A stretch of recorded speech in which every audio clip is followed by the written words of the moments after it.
Thanks. Good job. Want to be on top of your game? Count on Marriott for everything from business services to room service. Gritch up that nose. Marriott knows a thing or two about staying on top of the game.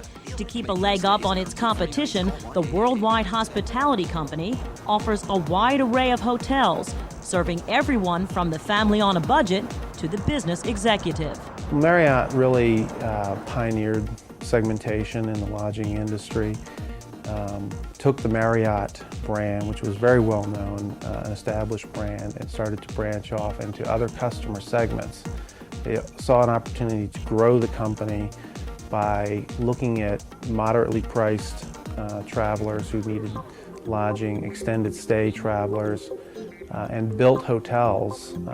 Fairfield Inn is a great example. Courtyard, a hotel really designed for business travelers that met the needs of those particular segments. In the early 1980s, Marriott started stretching its product line upward and downward to accommodate growing customer need. There was a need for new, fresh hotels in these various segments.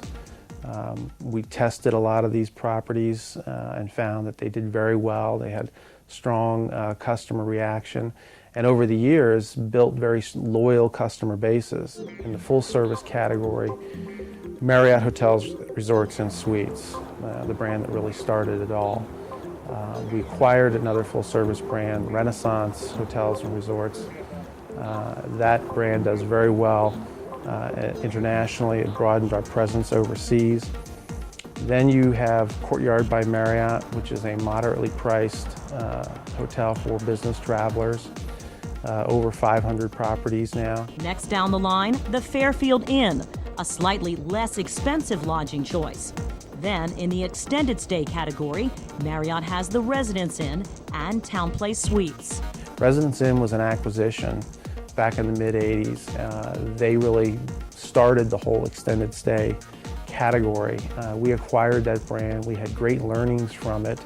It's a highly successful lodging operation, and from that we developed TownePlace Suites, which is a little less expensive, but also an extended stay hotel. Spring Hill Suites, the newest and fastest growing all-suite brand, offers a suite that is up to 25% larger than a traditional hotel room.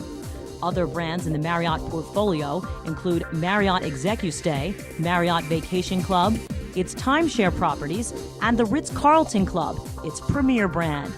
The more than a dozen Marriott brands with some 2,500 hotels worldwide each have their own distinct personality and style and serve a particular customer segment.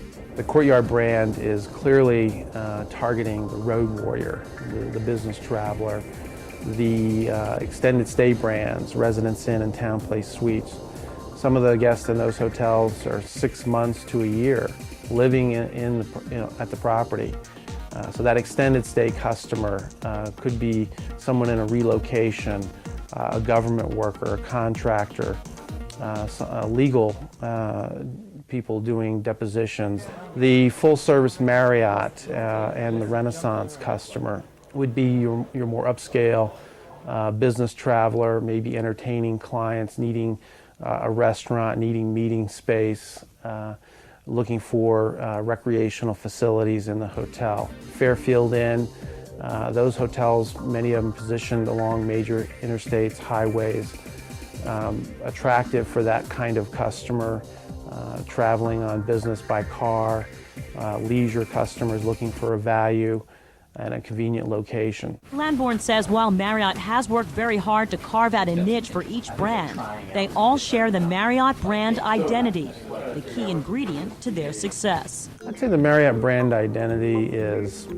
really all about commitment to service excellence, our people, a strong focus on the employees that work in the hotels, taking care of those associates so that they really can focus on their job, provide the level of service that customers demand and expect today. Lambourne says that service is consistent all over the world, from Philadelphia to Hong Kong. Each of these hotels are going to have their own personality.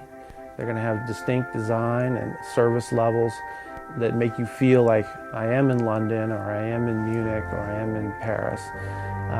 But you're going to still have that common thread running through all of them, that this is a Marriott hotel, this is a Marriott operation. In each hotel, employees are given the reins to maintain the high-level service Marriott is known for. We work very hard to empower the employees at the hotel to really take care of the guest and do whatever it takes to make a guest feel comfortable, be happy, and be productive and get what they need to get done in the hotel. Rather than creating competition for itself, Lambourne says the numerous brands actually bring in more Marriott business. I think the brands do an excellent job of going after their particular customer segment.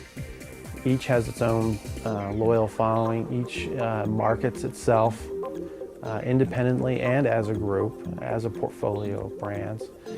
There is some crossover, but we see that as a great opportunity in the sense that if a customer can't stay at a full-service hotel or has a different need, there's Marriott Courtyard or there's Residence Inn. So whatever happens, whatever that need might be, we're going to capture that customer, that piece of business. It's very important to the success of the company. You have to be careful in how you communicate and market when you have a variety of brands. We have a large portfolio. We have a lot of messages to communicate to customers and travelers. And we worked hard to be very good at that so that we don't create confusion, so that when the customer purchases a room at a Courtyard versus a Marriott versus a Fairfield Inn, they know what they're getting, they know what to expect. In some instances, the success of positioning one hotel brand even spurred the need for another brand. We were having a lot of success in extended stay with Residence Inn and found that this was a growing market, a very hot segment, and there was definitely an opportunity to expand that brand with a moderately priced or a lower priced product, very much a purpose-built hotel, TownePlace Suites. Another example is Marriott's moderately priced brand, the Fairfield Inn. As it grew in popularity, the company added some higher-priced suites to the product, equipped with a mini fridge, microwave, and separate living and sleeping area. As a few of them opened and we got good customer feedback on them, and we saw this dynamic with room rates and getting a slightly higher rate, the decision was that this might be a great product extension or brand extension for Fairfield. So we really looked at creating Fairfield Inn and Suites as a brand extension for Fairfield Inn. Opened some underneath that name, and they did, as we expected, quite well. In 1957, J.W. Marriott opened his first hotel, Twin Bridges, in Arlington, Virginia. From there, Marriott hotels began to sprout up all around the country. Today, after 75 years in the industry, Marriott is in some 65 countries and has $20 billion in sales. But the company's corporate philosophy from those founding days is still Marriott's mission today. There is a real passion for service, and it's very much instilled in the employee. And that employee has a sense that they're part of something, and their needs are going to be met. Lambourne says it's that service that keeps customers coming back to Marriott. For the Pearson Video Library, I'm Trish McShane, Business Now.